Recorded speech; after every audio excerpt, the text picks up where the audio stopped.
Hello, everyone, and welcome back to Two Guys and a Bible here on Fulfilled Radio, a voice you can trust. My name is Don K. Preston. I am the founder and president of Preterist Research Institute of Ardmore, Oklahoma. As you can see, William Bell is not here yet. He was a tad late last week. He's running just a tad more late this week. I sent him a link. I'm going to do that again. As a matter of fact, give me one more uh, give me one more moment here, ladies and gentlemen, and I will send William another link. Matter of fact, it's even looking different this time. So I don't know. Perhaps there was a glitch of some kind, but I've sent him another link. So there we go. Hope you're having an absolutely fantastic week. I've just got to share something with you, okay? Uh, as Paul would say in 2 Corinthians chapter 11, forgive me my folly, okay? But I thought this was really, really cool. I went into the local credit union where I do a lot of my banking. Had to make a little bit of deposit, uh, very little. Anyway, um, it was a new kid behind the counter, and he just kind of looked at me for a moment. And see, I've been doing business with this bank ever since it opened its doors in Ardmore. And I've taken it for granted that everybody there knew me, and that's the way it's been for years. Well, they recently had a turnover, and so he just kind of stood there waiting for me to give him my name. And finally, he said, "You'll have to remind me what your name is." And I said, "Oh, I'm sorry, I forgot.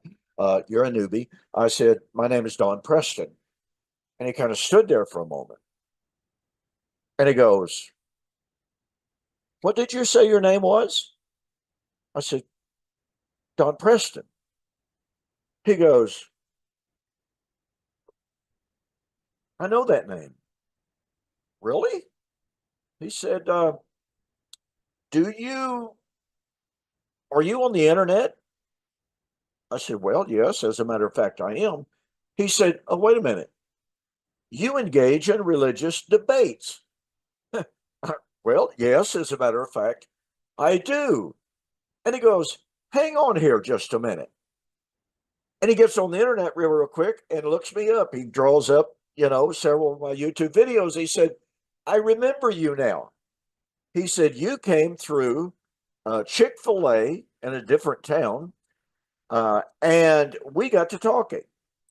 And he said, "You shared with me that you're a minister and that you do YouTube videos and that you engage in public debates and everything." And he said, "I was really, really intrigued by what you shared with me about what you have your debates about." And he said, I was very, very interested in it. And you gave me a card, but I lost it." And he said, "Imagine now me coming to work at this bank and you showing up." And I go, "Well, that's pretty wild." And so we had a really good talk.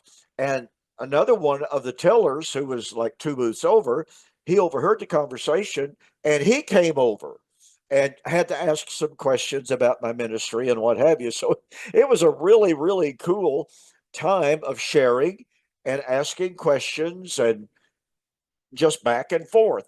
But I just thought I'd share that with you. I told my wife about it, and she got a bang out of it as well. Uh, that doesn't happen very often, obviously, but it is kind of cool when it does happen. That out of the clear blue sky, in a place that you really would never ever think that someone would recognize me for my ministry and what have you. All of a sudden, there it is. And by the way, that is the second time that has happened to me. It happened in Tulsa some years ago at the Cancer Treatment Center. Um, we were there for my wife's cancer treatments, and we had an appointment with the financial advisor, counselor, and he walks out and introduces himself to my wife, young guy, and she said, "Janice Preston," and I extended my hand to shake hands with him, and I said, "My name is Don Preston." He just stood there looking at me, literally just staring at me without saying a word. He said, "You're Don Preston?" "Well, yeah." I'd never seen this kid before in my life. And I said, yeah, yeah. And he said, I know you. I said, really? Where from? He said, YouTube. I watch you every single morning.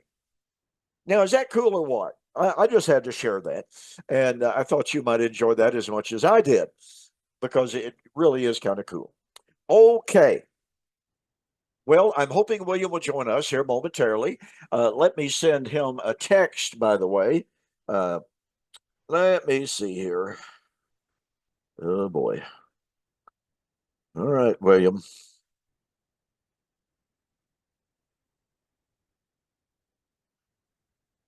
William is a little bit like me. He gets so busy, he forgets his appointments. I almost forgot yesterday morning.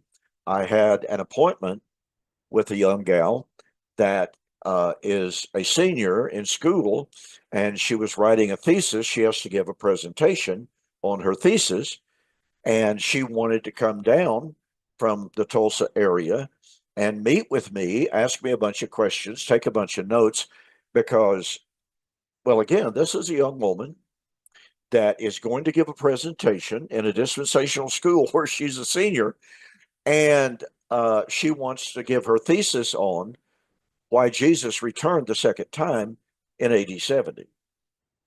And so she and her father came down. We sat down together at Starbucks and we talked and we studied for over an hour. And I had all but forgotten it until about 9:15. My wife says, "Don't forget your appointment. You've got this appointment." And I said, "Oh, of course, I remember that now." Well, I didn't. So I know how it goes forgetting appointments. My wife is my scheduling book. So, with all of that said, all right, thank you again for joining me here on Two Guys in the Bible on Fulfilled Radio, a voice you can trust. By the way, one more thing. I am super, super, super excited. I have written another book. Imagine that. This one is, as you can see, let me get this over here. Foretold. Let me see. Why is that not? Oh well. Foretold, failed, question mark, future question mark, or fulfilled. Now, this book is, even though it's only 121 pages long, something like that, even though it's a relatively short book, you are not going to find a more power packed book that responds to, that refutes the charge leveled against non dispensational people that we teach a replacement theology. Now, look, there are some people who do teach replacement theology in the worst sort of way. Israel fails, so God cut Israel off. It was an unprepared for contingency of her being cut off, so et cetera, et cetera. But instead of teaching an utter failure of Israel, instead of teaching a failure of God's plan, the reality of it is the Bible teaches that it was God's plan from the very beginning, starting in Genesis. It was God's eternal plan to include all men in salvation, not just Israel, but all nations of the earth. And I have to tell you that, like I said, this little book, one of the things that I have done in this little book, I have documented from some of the world's best scholarship, world class scholarship, and even admissions from the dispensational world that it is not the amillennialists and the postmillennialists that teach, quote, replacement theology. In fact, it's the dispensational world. I'm not going to explain that now, but guess what? They actually admit that. They actually agree with that. Have to read the book. Uh, this is my proof copy that came in today. All right. I've gone over it one time already. My wife will go over it again tonight. If we don't find any bugaboos, errors, slips, grammars, et cetera, then I'll approve this in the morning for publication In about 24 hours, they'll tell me if it's approved for printing, or they'll tell me, well, you got this and you got that. Yeah, yeah, yeah, yeah, yeah. It's, Solomon said, of the making of books, there is no end. Well, I coined a phrase years ago, or a sentence, of the editing of books, there is no end. You can read a book, I don't care how many times, you can make corrections until you're tired of making corrections. You think you have it perfect, and you get it published. And when you get your very first supply in, your very first supply of inventory, generally speaking, you just flip it open randomly and you go, oh no, oh no, God, I can't believe that, because there'll be a big old typo, a grammatical error, or what have you. That's the way it happens. We'll see. Okay, again. So William and I have been talking about the Abrahamic promise and eschatology. I've been encouraging William, some of you, and William said a lot of you, have been contacting him to publish his book that he published years and years and years ago, Eschatology in the book of Galatians. It is absolutely fantastic. And so, one of the things that we've been focused on, folks, that is so critically important is that while I have said, William has said, Larry Siegel says, all true preterists that I'm aware of emphasize that biblical eschatology is Israel-centric. That Paul said over and over and over again, for the hope of the promise made to our fathers, the fathers of Israel, that was the hope that he preached. Acts 28:16 and following. For the hope of the promise of the resurrection, Paul was on trial. Where did that resurrection doctrine come from? Guess what? It didn't come from 1 Corinthians 15 or 2 Corinthians chapter 5 or 1 Thessalonians chapter 5. Paul's resurrection doctrine came from Moses, the law, and the prophets, Acts 26:21 and following, Acts 24:14 and following. Okay, so we've emphasized how biblical eschatology is, in fact, Israel-centric. It is not Israel only, as some have pervertedly said and do say, but as a matter of fact, Israel's eschatology is the assimilation of, the continuance of Abrahamic and even Edenic eschatology. As a matter of fact, I have been reading, again, I guess I missed this the first time, a book by Kim Burgess. Okay, can you see that? Yeah, Kim Burgess, entitled Hope of Israel and the Nations. And like I said, I evidently missed this the first time around, but let me read to you something that Kim Burgess says.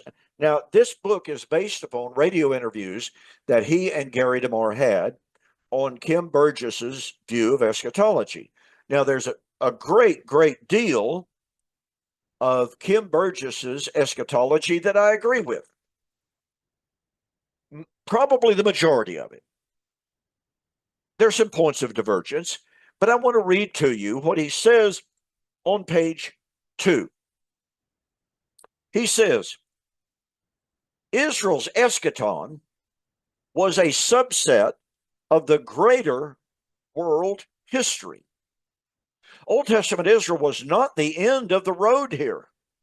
Israel was a God-ordained means to an end to deal with a bigger problem. And that problem is Adam and the fall. Namely, the sin and condemnation and death that came because of Adam's sin, Romans 5:12 through 19. God chose to create and use Old Testament Israel to concentrate sin there, that is, in Israel, so that sin could be dealt with once and for all there in Israel. Romans 5:20 and 21. Which is why the Old Covenant order existed. And he continues on page 3, speaking about how the biblical writers were Jews and how they understood the narrative, the eschatological narrative. So he says, quote, they were all Jews. They were children of Abraham, literally, ethnically, and nationally. They knew the Abrahamic covenant, and they knew what was promised to Abraham. That is the foundation stone for doing biblical theology. You are not going to understand biblical eschatology unless you understand Abraham and what was promised to Abraham in the all foundational covenant made with him. Well, I could not agree more with Kim Burgess on those points that he was making. As a matter of fact, in my large book that I am currently working on, finishing up, it's currently being edited for me by my friend Tom George. But in the next to the last chapter, which is the Abrahamic covenant and the end of the millennium, I make the point that Kim Burgess does here, and I make it over and over. And that is, it's a point that William and I have driven home over the last several weeks.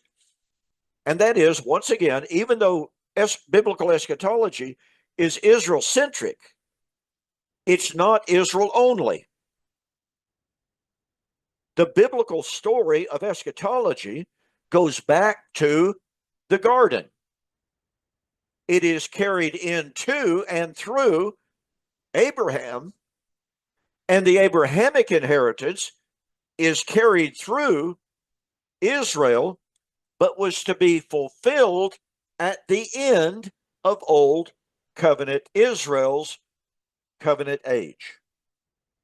That is to say, at the end of Moses and the law. Now, folks, I agree wholeheartedly with Kim Richardson here. If you do not understand the foundational nature of the Abrahamic promise to the entire narrative of eschatology, you won't understand eschatology at all. And yet I can tell you this. In the amillennial world in which I was raised, I never heard sermons, lessons. I never read books by the scholars within the churches of Christ. There is Mr. Bell wanting to come and join us. I never heard any preachers discourse on the centrality and the foundational nature of the Abrahamic covenant. And so this is why I appreciate Kim Burgess's. Hello, William. Are you there? There you are. Hey, hey. Hey, hey. I'm here, yes. Okay. Yeah, did you get my message? No, I did not. Oh, okay. I was stuck in traffic. Oh, my goodness gracious. Yeah. Well, I was just sharing once again, and I was reading a couple of quotes from Kim Burgess. I don't know if you've read his book or not, The Hope of Israel and the Nations. No. Okay. Well, I was just reading some quotes from him in which he talks about the centrality and the fundamental nature of the Abrahamic covenant to understanding biblical eschatology.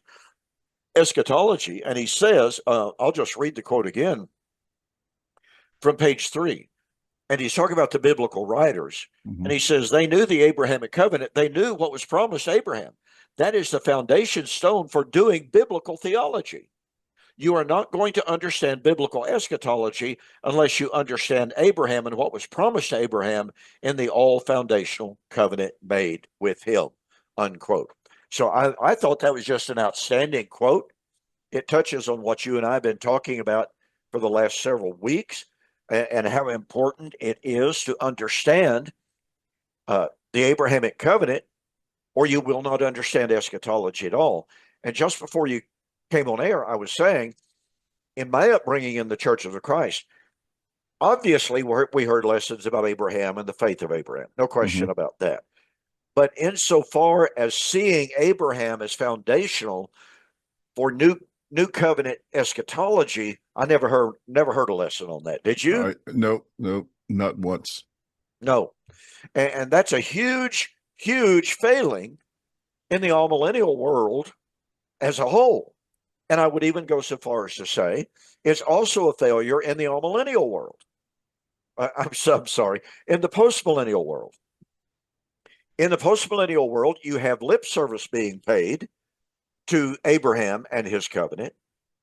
And you even find commentators within the postmillennial world who say, well, yes, the Abrahamic promises were to be fulfilled at the end of the law of Moses. But then you have men like Kenneth Gentry, for instance, and I think I gave a quote from him last week, if I remember correctly, in which he says the ultimate Abrahamic promise will be fulfilled at the end of human history. That's quite a dichotomy. Fulfilled at the end of the law of Moses, fulfilled at the end of human history. Sounds like those debates we had back in the 90s. Yes, indeed. It certainly does sound like some of those debates. So anyway, William, I want us to get into Galatians chapter 4 this evening. And we say every once in a while that there are several chapter divisions in the Bible. Pardon me. First time I've sneezed all day long. Literally. My medicine must be wearing off. Have to take some more. So I apologize, folks. No problem. Dunn is talking about the chapter divisions between chapters 3 and 4, and not just between 3 and 4, but between pretty much every biblical chapter in the Bible, where you're looking at the continuity of a subject that gets broken in two because of the chapter divisions. And one of the things that I'm always suggesting to people is to read the scriptures without paying attention to the chapter divisions. Just read it as if it's one subject all the way through, in terms of no break. And when you do that, you will find some consistency and harmony between the chapters. And sometimes you'll find I would call it a hard break, where there should be no break at all. And I think that's one of the situations between chapter 3 and chapter 4 of Galatians, because the chapter ends with speaking about being an heir, and or that's the end of chapter 3, and chapter 4 continues that subject in verse 1. So there is really no chapter division there. That's a continuation. I think Dunn's got his medicine, so we're going to turn it back over to him. We shall see here. Well, yeah, and the point that you're making there, I do the same thing. I urge people, do not read the Bible and honor the chapter divisions. Now, sometimes for memorization's sake, yeah, that's helpful. I understand that. But I certainly do that myself. But for continuity of thought, for unity of thought, unity of narrative, it's just like, don't pay attention to chapter divisions. Some of the worst chapter divisions, I think, in the Bible, and I agree with you, so many of them, there's a bunch of them, but the book of Hebrews contains some absolutely atrocious chapter divisions that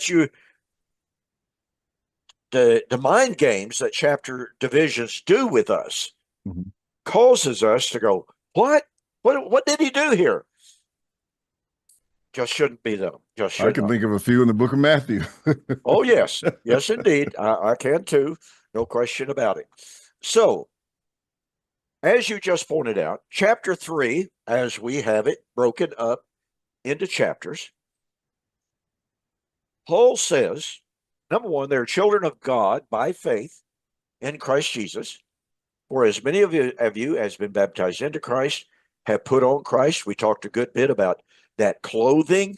And by the way, William, I don't know if you looked at any of the comments under the video after I posted it on YouTube last week or not, but we had some people very, very appreciative of our discussion of that concept of clothing, being clothed with Christ, and how that continuous theme is found from the Old Testament right straight through the New Testament. It's a beautiful picture, to be honest about it.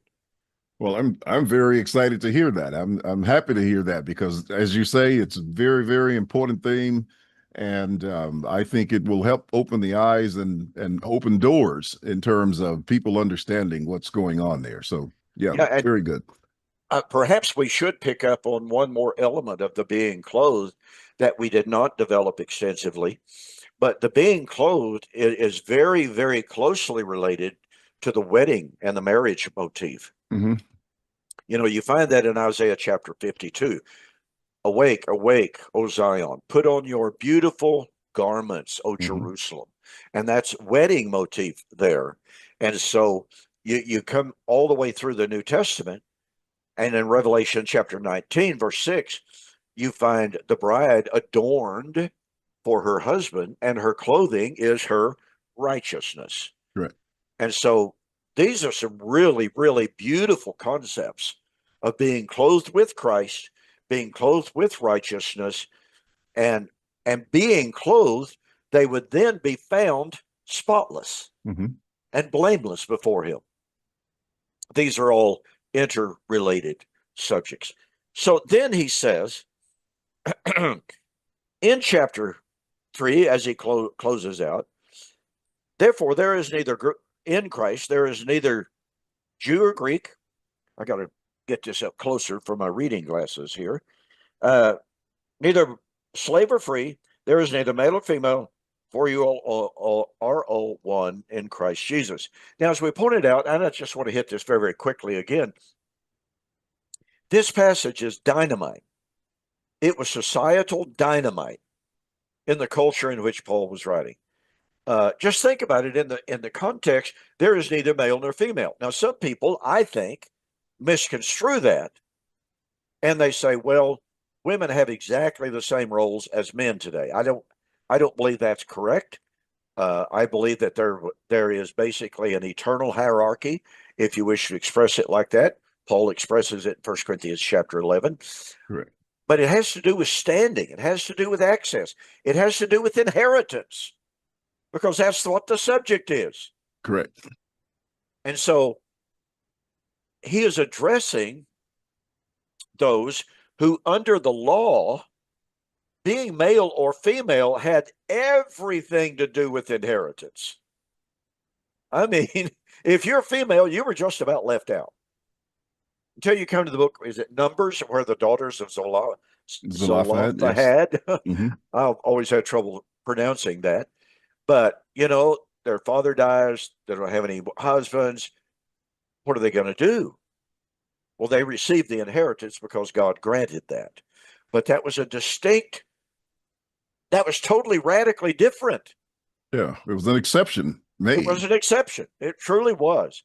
So Paul is laying down some things here to show how radical life and blessing in Christ truly is.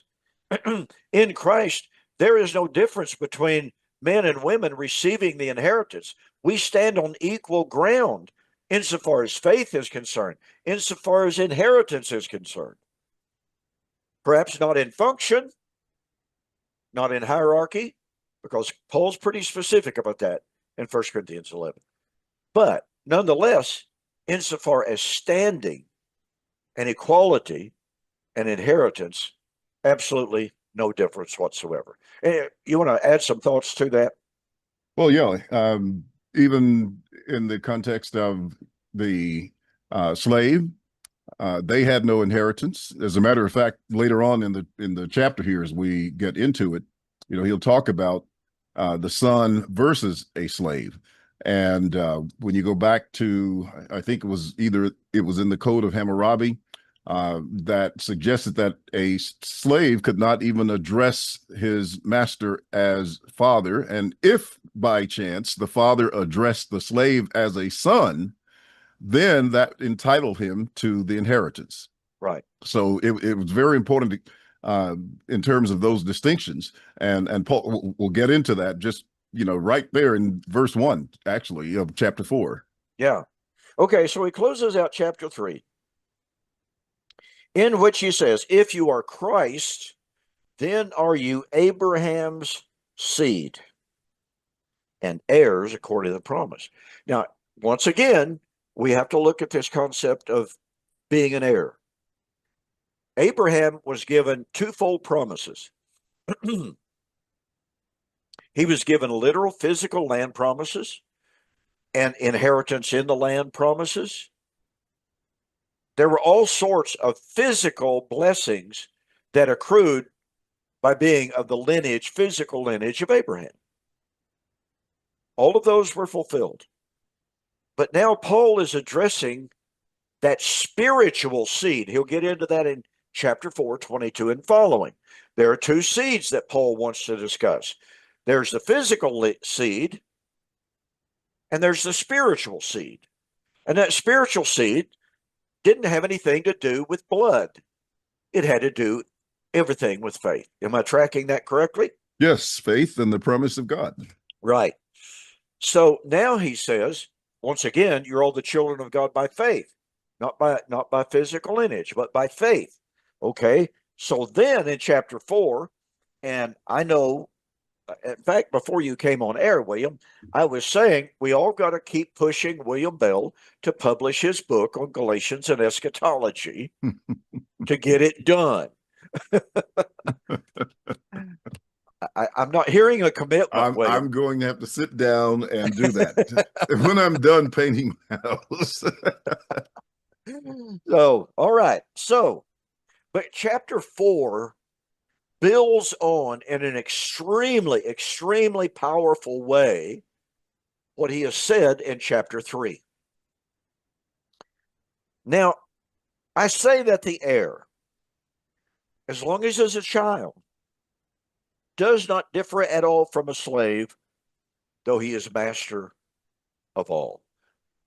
Well, what Paul's saying is that he is master of all in potentia, correct? Yes. Okay. As the heir, all of the slaves in the household would know this is the son. This is the child. He is up here. You are not an heir as a slave. You are a slave. And yet the son hasn't reached that point of inheritance. He hasn't reached the point of maturity. And I'm going to play the devil's advocate here in just a moment when we get a little bit deeper into the verse. But again, Paul had just said, if you're Christ, then are you children of Abraham and heirs? Well, okay, William, they are heirs, but have they received the inheritance yet? No, they have not received the inheritance. Second question, follow up on that. Have they reached the point of maturity? No, they have not reached the point of maturity. Okay, so if they haven't reached the point of maturity, and if they haven't received the inheritance, then they're still to be considered as slaves, correct? Well, he says they differ nothing in that respect. In that respect. Thought I had you. So there is a fine line of distinction here. Yes. A fine line of distinction. So this child, as long as he's a child, before the time of maturity, is under guardians and stewards until the time appointed by the father. Now, William, the word appointed there is a really, really, really critical concept in biblical eschatology. Mm-hmm. Throughout the Old Testament prophets spoke of the appointed time, which would be in the last days.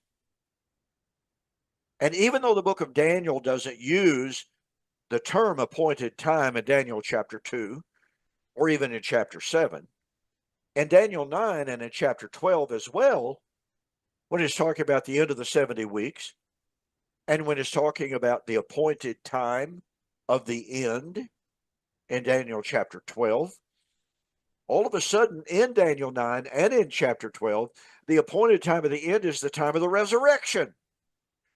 Well, William, you pointed something out last week about resurrection and sonship that I think segues beautifully just conflates beautifully into what we're talking about here about the appointed time set by the Father. You got a sonship. You got a sonship. He's an heir. He is an heir in potentia. But when does he get the inheritance? And how does he get the inheritance? The inheritance comes at the time of the parousia. And, just as the scripture will say in Matthew 25, inherit the kingdom prepared for you from the foundation of the world. So that's at the coming of Christ in glory. And there are other passages that, allude to it, like 1 Peter 1, 4 and 5, etc. That's the passage I had in mind. In the inheritance, incorruptible, undefiled, that does not fade away. Yes. And the second part of the question was it how or? Yeah. Okay. They receive it through resurrection. So, yes, that's the manner in which they receive the inheritance. It's through resurrection. And go ahead.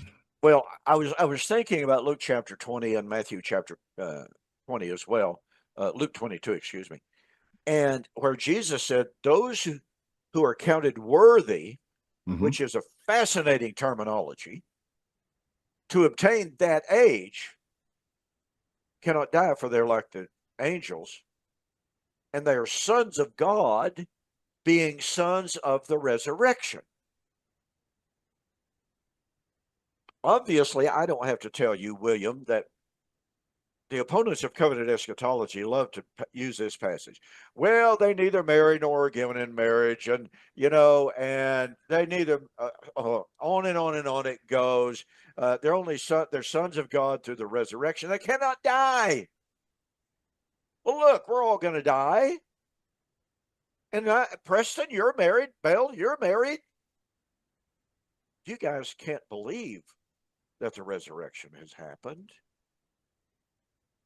Can you? I think they missed the whole point of marry nor giving in marriage. I do too. And I have missed the point Okay. on marrying and giving in marriage. The concept there, first of all, it's in the present tense. So what the Lord is saying, he says, the sons of this age are marrying and giving in marriage. But those who are counted worthy to attain to that age, now they're not in that age yet. They're being counted worthy to attain that age, but he says in the present tense are not marrying and giving in marriage. That's interesting. I've never noticed that. It's very interesting, and it's very powerful. So if he's talking about not marrying and giving in marriage in terms of, believers marrying, then that's a total contradiction of what's being said. And it would negate all marriages. Well, yeah. Because he says the sons of this age are not marrying and giving in marriage. But here's the key to that. We just did a study on it. The key to that is when you look at, he's talking to the priests at this point. And the priests were, and the Pharisees were abusers of marriage. You remember Jesus' statement in Matthew 19. He's dealing with those who wanted to put away their wives for every reason. And then you have Malachi 2, where he's talking about treacherous activity and all of that. But the point was, if you compare what he said regarding Noah, the people in the time of Noah, what did he say? He says they were marrying and giving in marriage, eating and drinking until the day came and the flood took them all away. There was something about the kind of marrying they were doing. Now, the story of Noah comes directly after it says the sons of God saw the daughters of men and they chose to marry whomever they would. And it's right after that God talks about the corruption of the earth, etc. Now, I know people, they read the book of Enoch and they think the sons of God there are extraterrestrial beings. Yeah. I don't. I think they're the same kind of sons of God in Luke. They're people. there's always a distinction made between the sons of God being believers and the sons of this age. And the sons of this age are always spoken of in a derogatory or negative Oh, sense sure. from that Yeah. perspective. So when you look, let's say, for example, in Matthew chapter 24, and notice something here that Jesus says in Matthew 24. Let's see, when he begins to talk about Noah, so it'll be verse 37. 37 and following. He says, "But as the days of Noah were, so also will the coming of the Son of Man be. For as in the days before the flood, they were eating and drinking, marrying and giving in marriage until the day that Noah entered the ark and did not know until the flood came." This is, these are corrupt activities in which they're engaging. They are denigrating marriage. And Jesus is saying that that's what these priests and those Pharisees were doing, but his disciples were not doing that. He didn't say they weren't marrying. They weren't participating in the kind of marrying and eating and drinking that those In Noah's day were. Yes. And that's the same thing. That's why he makes that analogy with them on that. And it's beautiful when you draw it out. And what's also interesting is that Plato and many of the church fathers accepted that concept that there's no marrying, and that's where a lot of that comes from. It comes from Greek philosophy as opposed to Hebraic philosophy in terms of asceticism, disdaining marriage. You know what happened with the Rigen, right? And there was another of the fathers who Augustine was another. Justin Martyr, exactly. They all had very negative views toward marriage. Irenaeus was another. Oh, yeah. All had very negative views because they didn't understand the text. And it's been adopted by many to say, well, this is an argument against marriage. But no, Jesus is saying this about his disciples in present time, that they neither marry nor are giving in marriage. So he can't be talking about marriage as the holy institution that God made. He's talking about how marriage was corrupted as it was in the days of Noah. That's really interesting. I've never heard it put quite like that before. Well, I studied it, and I think that's what it is. I mean, it's a little more involved in what I briefly said, but I think it's a concept that people need to look into. Let's face it, most biblical narratives are a whole lot deeper than we normally have examined them. I mean, that the more I study, the more I realize that, because there is just generally a world of thought. There's an entire, may I use the term, there's an entire database behind the story itself that the ancients would have drawn on to understand. We are divorced from, isolated from that database.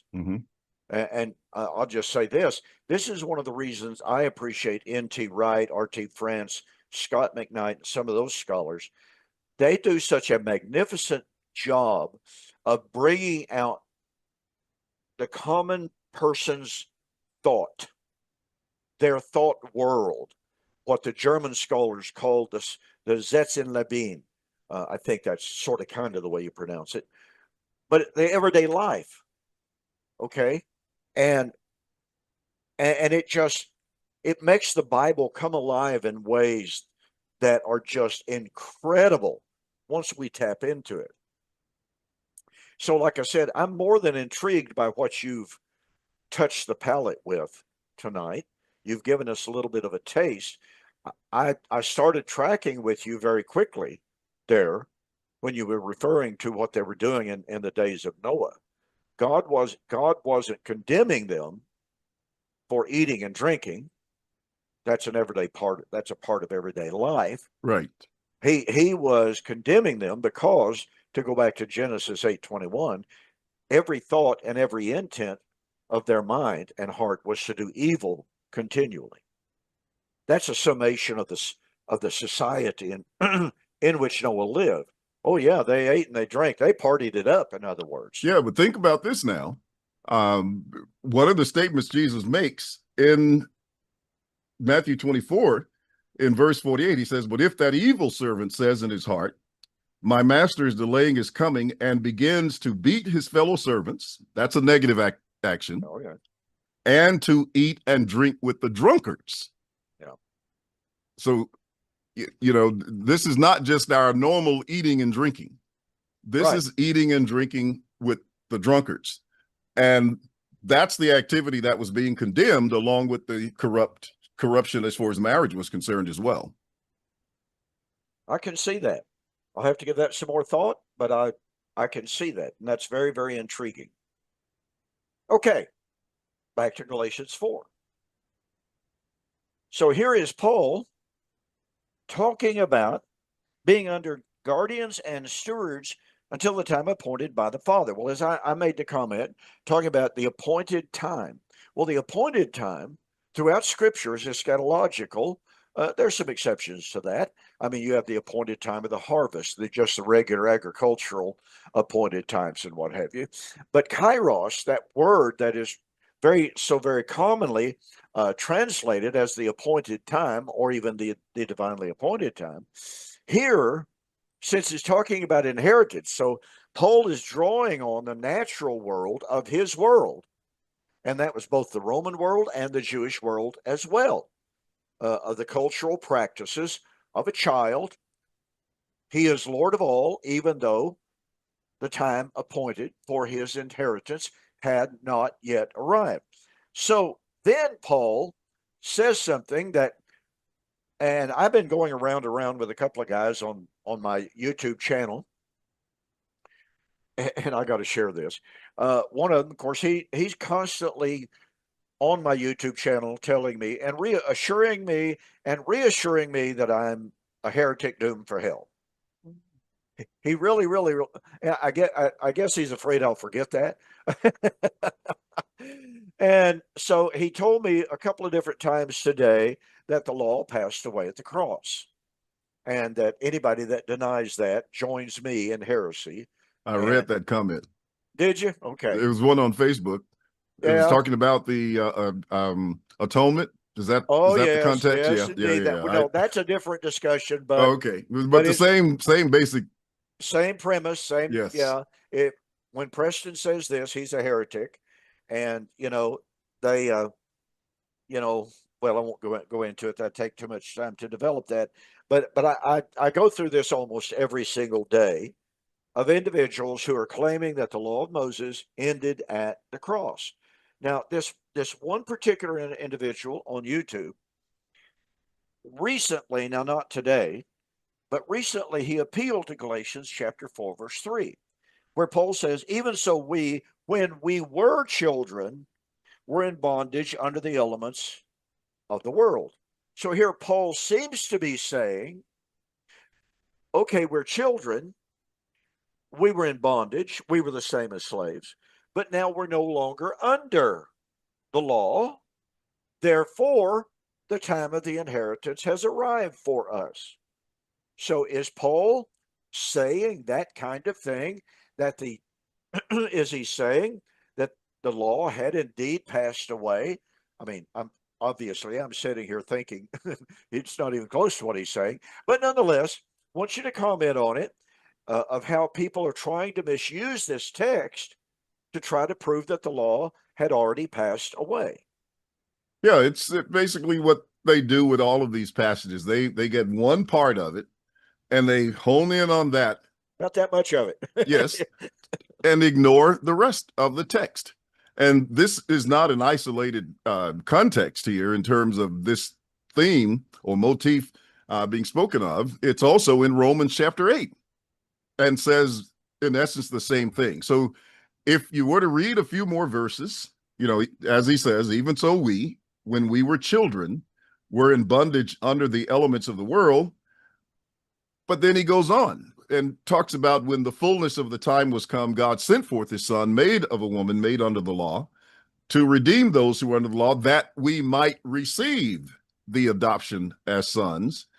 But notice, It is because they are sons, not matured, by the way, because the Spirit was given for that purpose to bring them to a state of maturity. That is 1 Corinthians 13.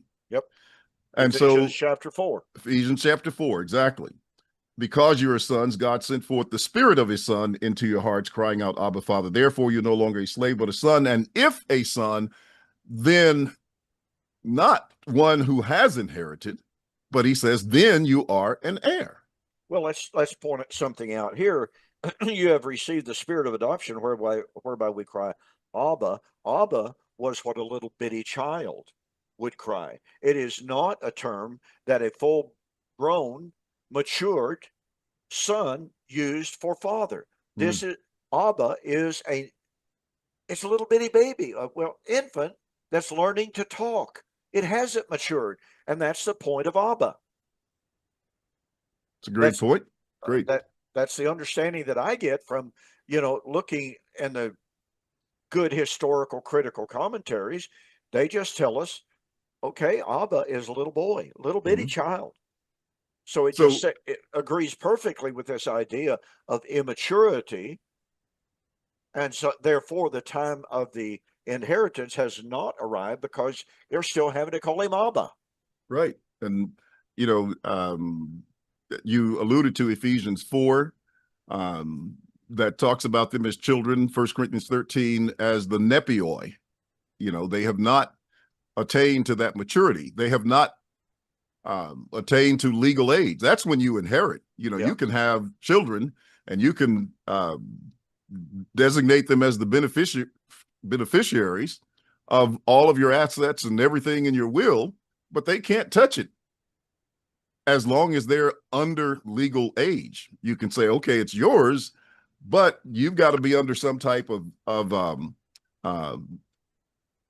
I can't even think of the word, but some type of governor, as the scripture here says. I'll have to just use that one. A guardian. That's what I'm looking for. Yeah, a guardian.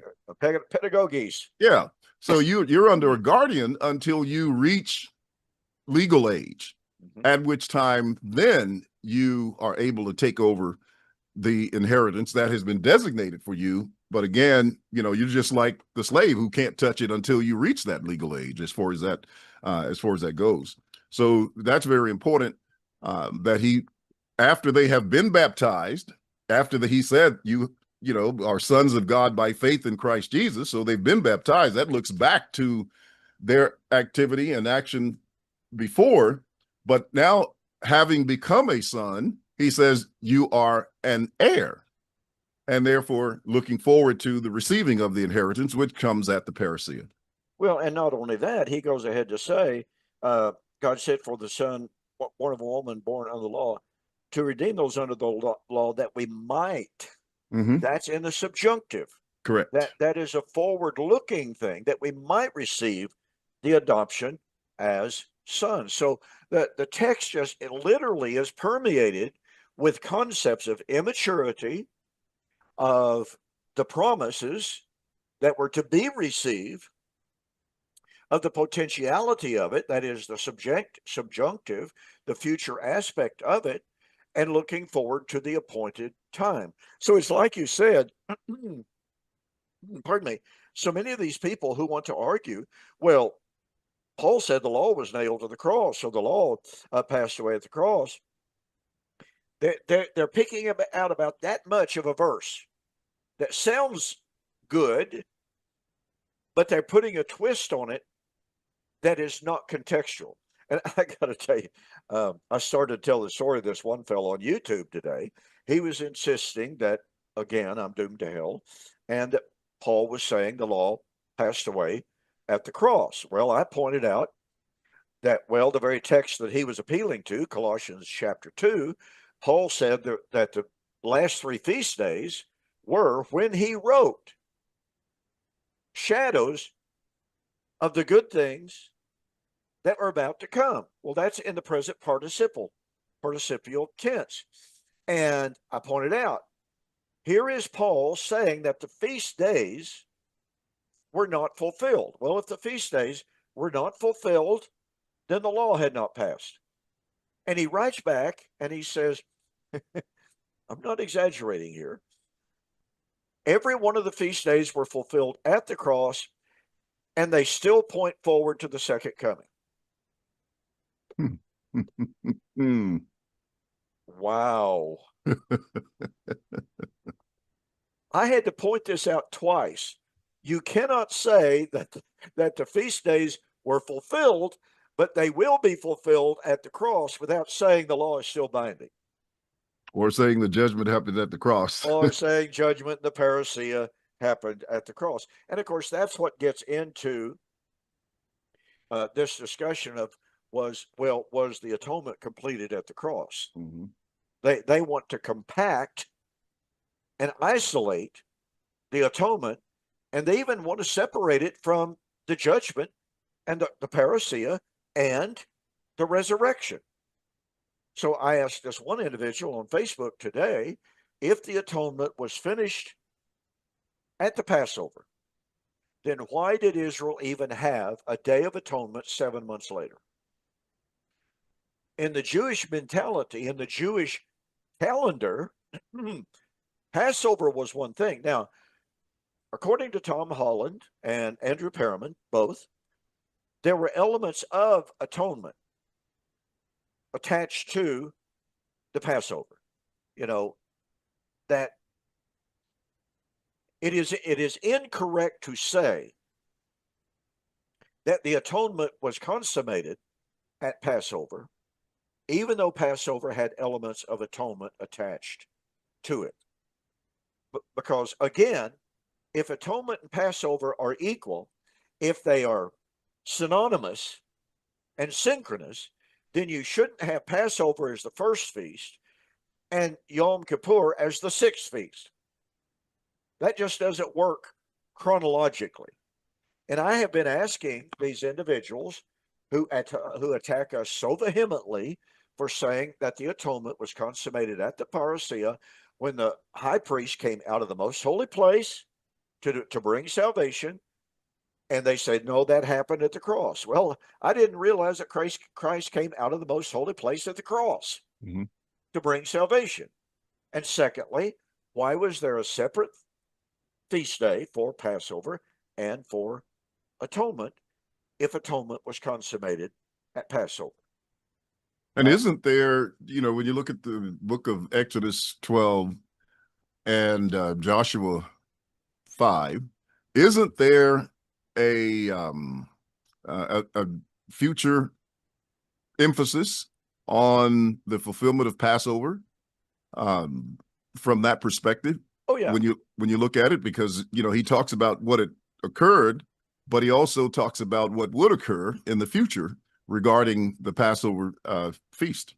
Oh yeah, in Joshua chapter 5, here the children of Israel have been wandering for 40 years. And the day after they enter the promised land, now remember, they celebrated Passover back there in Egypt, as you know.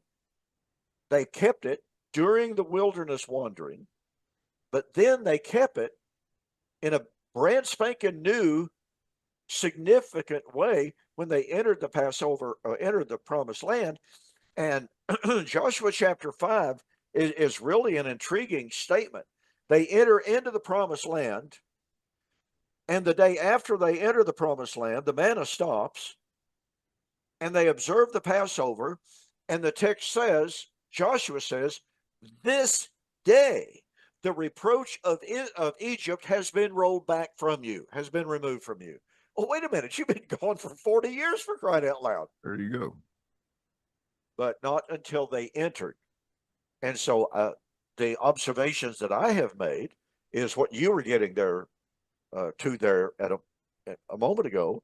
The Passover was observed the night of its institution. It was observed during the wilderness wandering, and it was observed after they entered into the promised land.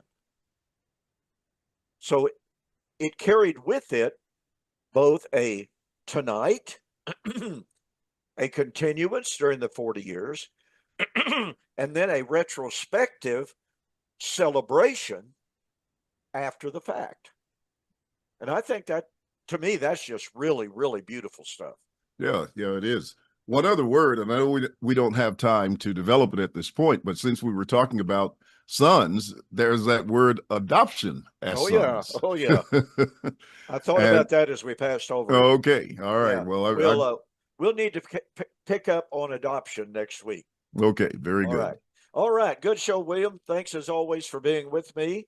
Appreciate it very, very much. Ladies and gentlemen, thank you for joining us here on Two Guys in a Bible on Fulfilled Radio, a voice you can trust. With that, I'll say good night. God bless. All right, good night. Yeah, good show. Like that. Okay, before I forget, Leora and I leave to go back to Africa Okay. on the 24th, and we'll be gone until the 11th of November. So that's next Friday. Okay. We leave. Yeah, well, I'm going to have to make some arrangements because Jan and I will be leaving. We're going to take a week vacation, and we're going to go to South Carolina. Boy, I've forgotten the dates, but I'll get Larry. I'll get him Okay. on board, All and right. maybe get him to get Rick Calvert again. I know they do a good job doing that together. Yeah. So, all right. Well, Okay. God bless, man. All Talk to right. you later. Bye bye. All righty. Bye.